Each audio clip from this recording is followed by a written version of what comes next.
കോടതിയുടെ മേൽനോട്ടത്തിലായിരുന്നിട്ട് കൂടി ശബരിമല സ്വർണ്ണക്കൊള്ള തേഞ്ഞു മാഞ്ഞു പോകുന്നതിൻ്റെ ലക്ഷണങ്ങളാണ് ഇപ്പോൾ കണ്ടുവരുന്നത്. തേഞ്ഞു മാഞ്ഞു പോകുന്നതാണോ തേച്ച് മാച്ച് കളയുന്നതാണോ മാഷേ? അപ്പോൾ നമുക്ക് തേച്ച് മാച്ച് കളയുന്ന പോലെ തോന്നുന്നു.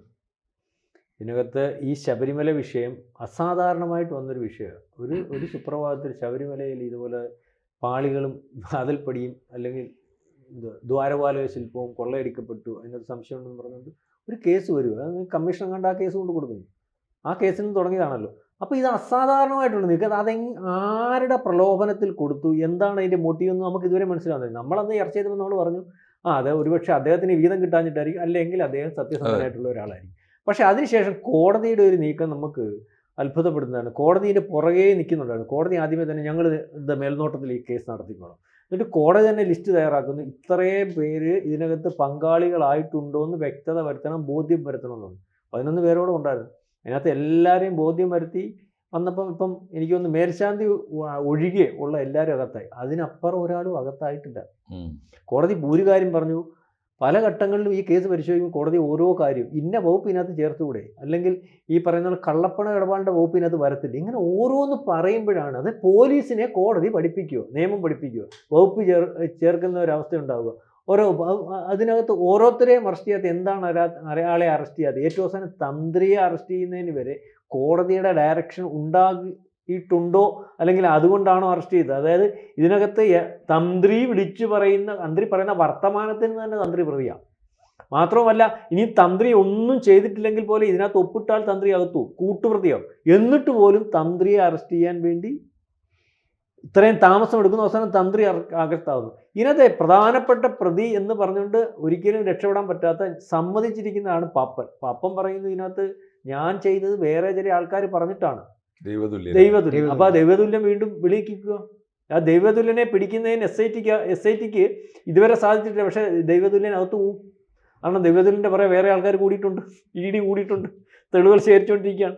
അപ്പം ഇതിനകത്തുനിന്ന് മനസ്സിലാവുന്നത് എസ് ഐ ടിക്കകത്ത് ഈ കേസിനകത്ത് അവർക്ക് കോടതി ഇടപെട്ട് മേൽനോട്ടത്തിൽ ഈ കേസ് നടത്തുമ്പോഴും എസ് ഐ ടിക്കകത്ത് അവർക്ക് ഈ കേസ് ക്ലോസ് ചെയ്ത് പോയാൽ മതി, അല്ലെങ്കിൽ ഈ കേസ് തീർത്താൽ മതി.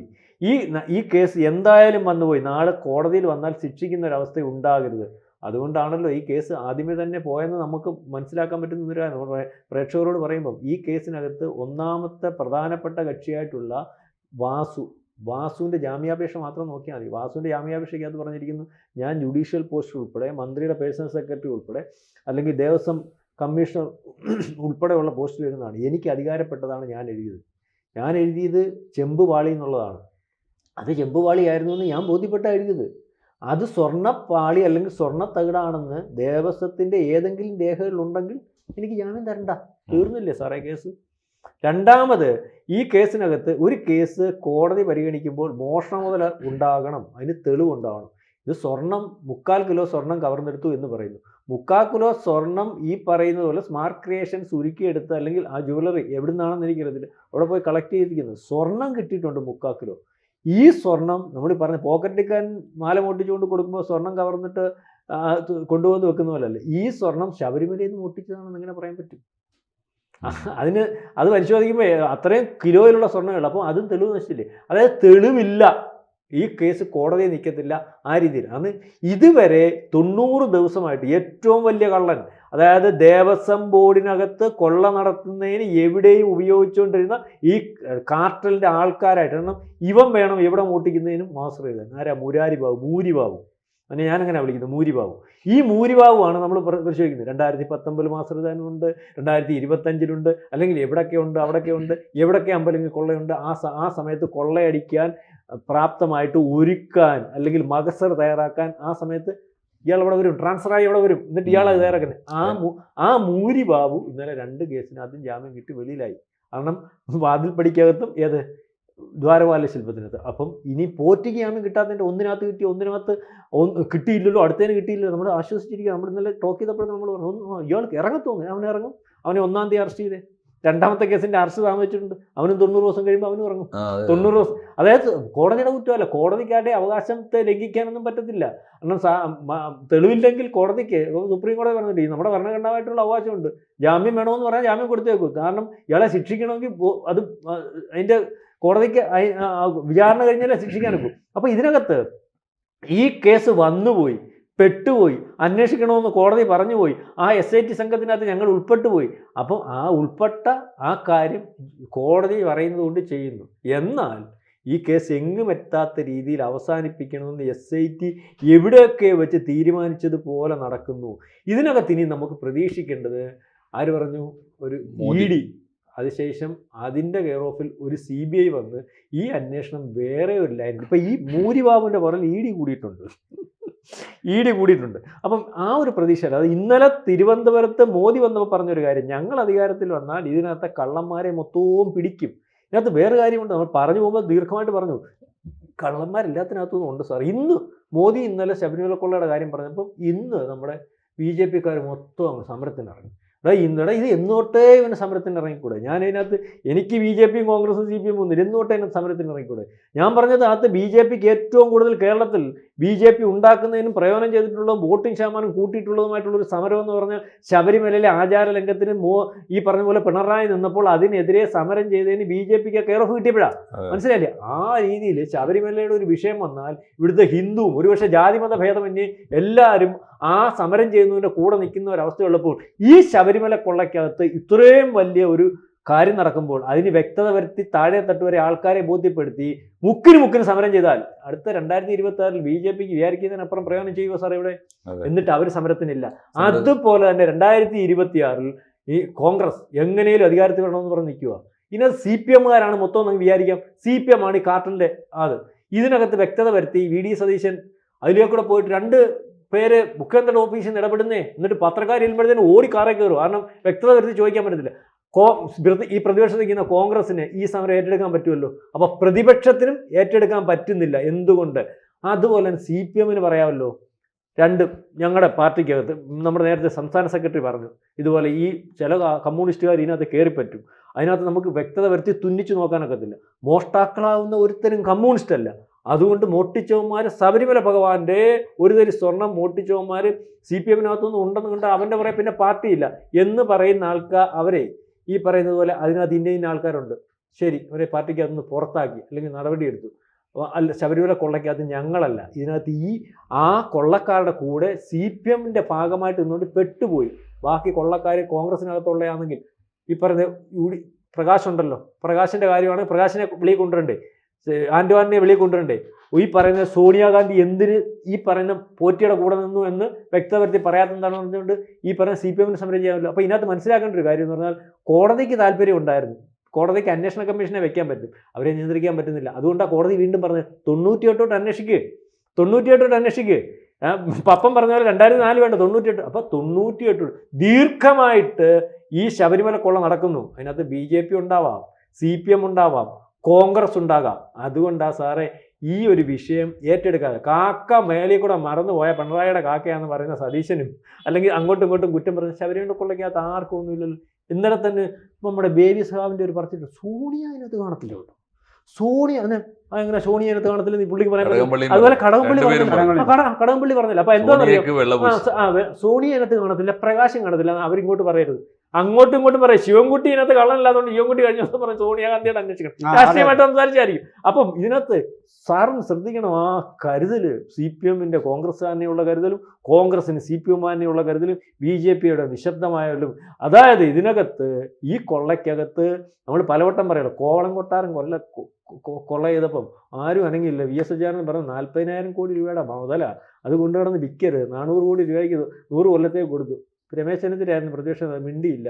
BJP മിണ്ടിയില്ല, CPM മിണ്ടിയില്ല. എന്താ, എല്ലാവർക്കും കിട്ടേണ്ട പോലെ ഉണ്ട്.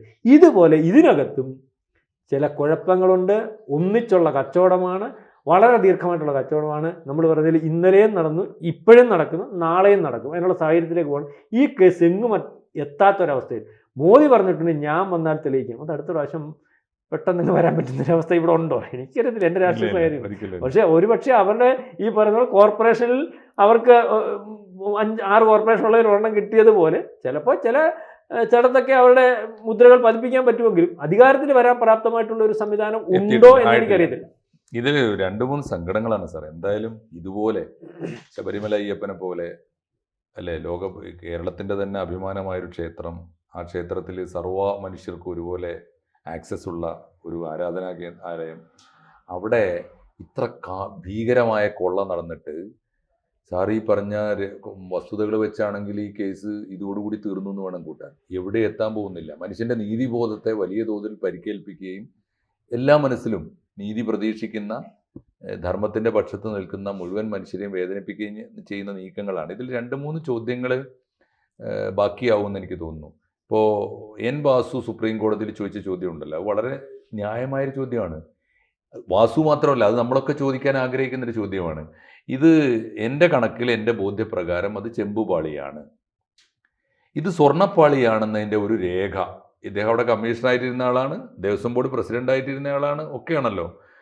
ഒരു രേഖ കാണിച്ചു തരുമോ എന്ന് ചോദിച്ചാൽ അതിൻ്റെ അർത്ഥം, നമ്മൾ ഈ കേസിൻ്റെ ഹിസ്റ്ററിയിൽ പലയിടത്തായിട്ട് വായിച്ചതാണ്, വിജയ് മല്യയെ പോലെ വലിയ സമ്പന്നനായ ഒരാൾ വന്ന് ഈ സ്വർണ്ണപ്പാളിയെ മുഴുവൻ സ്വർണം പൂശി കൊടുത്തതാണ്. അങ്ങനെയാണെങ്കിൽ അതിൻ്റെ ഇദ്ദേഹം അപേക്ഷ സമർപ്പിച്ചതോ അതിന് അനുമതി കൊടുത്തതോ സ്വർണം പൂശിയതോ ആയ ഒരു രേഖയും ഇല്ല അവിടെ എന്നല്ല എൻ്റെ അർത്ഥം. ഒന്നുകിൽ വളരെ സമർത്ഥമായി ആ രേഖ നഷ്ടപ്പെടുത്തിയിരിക്കുന്നു, ആ രേഖ അവിടെ നഷ്ടപ്പെടുത്തി എന്ന് വാസുവിന് തന്നെ നല്ല ഉറപ്പുണ്ട്. ഇതാണല്ലോ ഇതിൻ്റെ ഒന്നാമത്തെ ഗ്രൗണ്ട് ഒരുക്കി കൊള്ളാം. കൃത്യമായി തെളിവുകൾ ആദ്യമേ നശിപ്പിച്ചു വെച്ചിട്ട് കൊള്ള ചെയ്തു എന്നാണ് അതിൻ്റെ ഒരർത്ഥം. രണ്ടാമത്തെ ഒരു കാര്യം സാറ് പറഞ്ഞാൽ വളരെ ശരിയാണ്. ഇതിൽ ന്യായമായൊരു ചോദ്യം ഉണ്ടല്ലോ.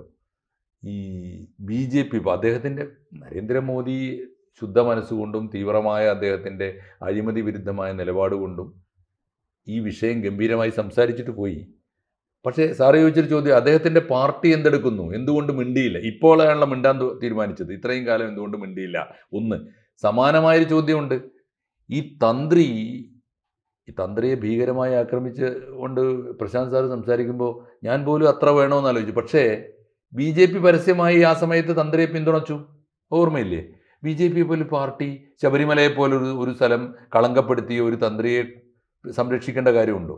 ഇങ്ങനെയുള്ള ചോദ്യങ്ങൾ കോൺഗ്രസ് പാർട്ടിയുടെ പ്രമുഖരെ സോണിയാഗാന്ധി വരെയുള്ള നേതാക്കളിലേക്ക് അന്വേഷണം പോകേണ്ട സമയത്ത് സോണിയാഗാന്ധി അത് ചെയ്യില്ല എന്ന് പറയുന്ന CPM നേതാക്കൾ, ഇതൊക്കെ നമ്മുടെ രാഷ്ട്രീയത്തിൽ നമ്മൾ ഈ നെക്സസ് എന്ന് പറയാനല്ലേ ഉള്ളൂ. പക്ഷെ ഇവർക്ക് എല്ലാവർക്കും കൂടി രാജ്യത്ത് നമ്മുടെ നികുതിപ്പണം കൊള്ളയടിക്കുമ്പോൾ ഇവർ നെക്സസ് ഉണ്ടാക്കുന്നതിനേക്കാളും ഭീകരമാണ് സാറേ.